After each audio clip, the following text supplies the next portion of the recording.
Good morning friends. Next lecture છે પંચકર્મની અંદર general precaution, એક પરિહાર વિષય, પરિહાર કાલ વિશેનો એક વિષય છે કે ડાયાટિક એન્ડ બિહેવિયર રિસ્ટ્રિક્શન જે પંચકર્મ પહેલાં અને પંચકર્મ પછી નિરીક્ષણ કરવામાં આવે છે તેને પરિહાર વિષય કહેવામાં આવે છે. ઓકે, તો કે ડાયાટિક બિહેવિયર અને રિસ્ટ્રિક્શન એટલે કે ડાયટમાં અને બિહેવિયરમાં એટલે કે આહાર અને બિહાર એ બંનેની અંદર શું છે, પંચકર્મ પહેલાં અને પછી જે આખું ઓબ્ઝર્વેશન કરવામાં આવે છે, જે આખું નિયમો પાળવામાં આવે છે એ પરિહાર વિષય તરીકે ઓળખવામાં આવે છે. અને પંચકર્મ જે સ્ટાર્ટિંગ થાય છે ત્યાંથી લઈને સંસર્જન કર્મ પૂરો થાય ત્યાં સુધીનો જે કાલ છે, જે ટાઈમ છે કે જેમાં આ બધું પાળવામાં આવે છે એ ટાઈમને શું કહેવામાં આવે છે? પરિહાર કાલ કહેવામાં આવે છે. 2 માર્ક્સના ક્વેશ્ચન છે પણ બહુ આઈએમપી છે. 10 માર્ક્સનો ક્વેશ્ચન છે અષ્ટમહાદુષ્કર ભાવ. તો એની અંદર આ જે અષ્ટમહાદુષ્કર ભાવ શું છે? તો કે આ જે 8 જે છે ભાવ છે કે જે વસ્તુઓ છે, જે આપણી ક્રિયાઓ છે એના કારણે પંચકર્મનું જે બધું કર્યા ઉપર પાણી ફરી જાય. સિમ્પલ ભાષામાં કહીએ તો પંચકર્મ કર્યું હોય જો 8માંથી કોઈ પણ એક વસ્તુ જો કરવામાં આવે અતિ પ્રમાણમાં અથવા તો સમ્યક કરતાં વધારે પ્રમાણમાં તો એની અંદર પંચકર્મ ઉપર શું ફરી જાય? પાણી ફરી જાય. એ 8 વસ્તુઓ કઈ કે જેને આપણે અવગણવી જોઈએ.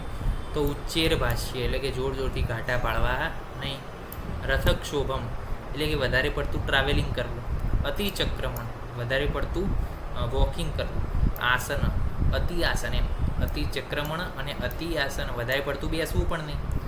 અજીર્ણ એટલે કે જે આપણે લઈએ છીએ ખોરાક, ઇન્જેક્શન કેપેસિટી અને ડાયજેશન કેપેસિટી હોતી નથી. ઇન્જેક્શન વધારે છે, ડાયજેશન ઓછું છે, તો અજીર્ણ રહેશે, આમનું ફોર્મેશન થશે. અને આમ જો પંચકર્મ પછી બન્યો તો સમજી લેવું કે તમારી અગ્નિ નષ્ટ. કારણ કે તમારી અગ્નિ પંચકર્મ પછી તો વધવાની સ્ટેપ બાય સ્ટેપ સ્ટાર્ટ જ થતી હોય અને તેમાં તમને હજુ અજીર્ણ રહેતું હોય.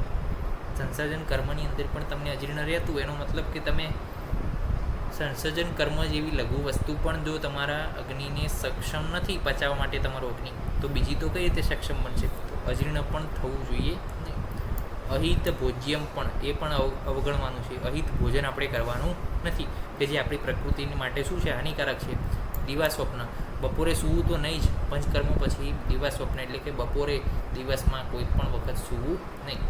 સમૈથુનમ અને પંચકર્મ પતે પરિહાર કાલ જે હોય એની અંદર પણ મૈથુન કરવું જોઈએ નહીં, ઇન્ટરકોર્સ કરવું જોઈએ નહીં, કોઇટસ કરવું જોઈએ નહીં.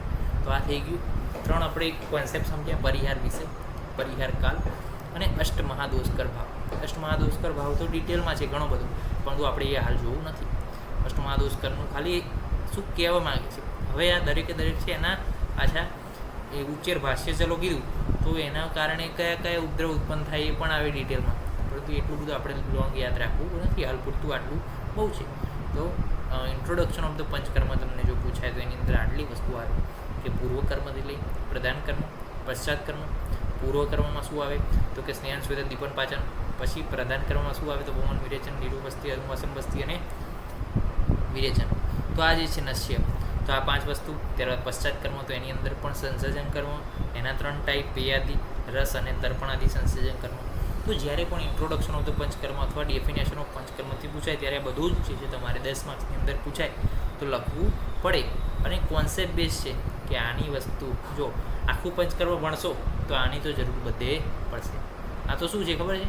પ્રિસ્ક્રિપ્શન પછી જે એડવાઇસ લખીએ એડવાઇસ છે કે પંચકર્મ તમે ધારો કે ક્લિનિક ખોલો છો, મલ્ટી સ્પેશિયાલિટી પંચકર્મની હોસ્પિટલ ખોલો છો, તો આ ઇન્ટ્રોડક્શન ઓફ ધ પંચકર્મ એવો વિષય છે કે તો તમારે શું છે એ તમારી ફાઇલની જે 2 પૂંઠા હોય એમાં લખવાની બધી વસ્તુ છે કે આટલી કાળજી રાખવી, આટલું અવગણવું, આટલું કરવું, આ ના કરવું, શું પ્રોસિજર છે, પેશન્ટને સમજણ પડે એ માટેની જે ફાઇલ બને ને એની અંદર ઇન્ટ્રોડક્શન ટુ પંચકર્મમાં આ વિષયો આવે.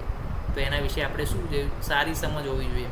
કારણ કે આપણે શું છે પેશન્ટ સાથે કોમ્યુનિકેટ કરવાનું છે, એમને સમજાવવાનું છે એમની ભાષામાં, એમને ખબર પડે એ રીતના. નકર પછી આપણે ઇંગ્લિશમાં બોલ કરીએ અને ગુજરાતી કાકા હોય તો શું કે ભાઈ અલ્યા ભાઈ, તો એ રીતના શું છે આપણે આપણી ભાષામાં આપણા આયુર્વેદને સમજીને આપણા જે પેશન્ટ છે એમની ભાષામાં આપણે સમજાવવું પડશે. તો એના માટે આપણે શું કરવું પડશે? કોમ્યુનિકેશન સ્કિલને વિકસાવવી પડશે. તો આજે આપણે અભ્યાસ કર્યો અષ્ટમહાદુષ્કર ભાવ પ્લસ જે છે આપણે અભ્યાસ કર્યો પરિહાર વિષય, પરિહાર કાલ, કે જેટલા સમયમાં આપણે શું કરીએ છીએ પંચકર્મની પ્રોસિજર કરીએ છીએ, પૂર્વકર્મ, પ્રધાન કર્મ અને પશ્ચાત કર્મ. આ શું છે? પરિહાર કાલ. અને એની અંદર જે કંઈ પાડીએ છીએ નિયમો, રૂલ્સ, રેજીમેન, આહાર વિહાર, વિચાર, આચાર, પ્રધાન, બધું શું છે? એ બધું છે પરિહાર વિષય. અષ્ટમહાદોષકર વિશે પણ આપણે જોયું. તો નેક્સ્ટ લેક્ચરની મળીશું નવા વિષય સાથે. ત્યાં સુધી રજા આપશો. જય હિન્દ, જય ભારત, જય હિન્દ, જય ધર્મ. નમસ્કાર.